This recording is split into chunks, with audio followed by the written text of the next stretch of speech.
Ici, vous vous trouvez dans la mémoire de la RATP.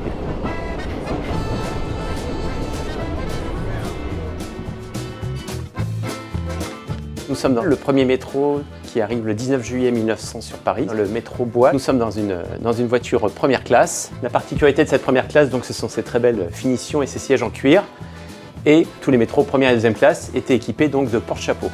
La remorque première classe se situait au centre de la rame, au centre du quai. Il y avait une signalétique précise pour orienter les voyageurs. Pour la seconde classe, le billet était donc à 15 centimes et pour la première classe, il fallait s'acquitter de 25 centimes.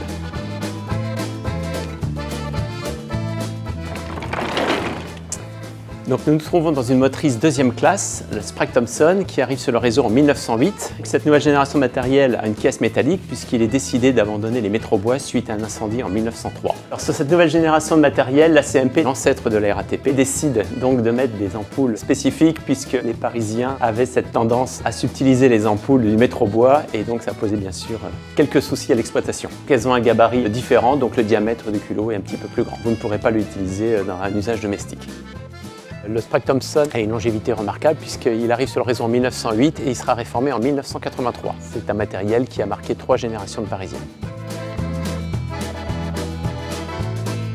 La RATP est créée en 1949 et elle souhaite donc moderniser le réseau métro. Donc vous êtes dans le prototype, le MP51, pour métro pneu 1951. On y a apporté la modernité avec les tubes fluorescents qui au début des années 50 étaient vraiment révolutionnaires. Et ces couleurs voilà, très chaudes, très pastel, qui est une vraie rupture avec le Sprague Thomson ancienne génération. Son petit nom c'est la grand-mère puisque c'est le prototype de tous les métro-pneus que vous connaissez aujourd'hui.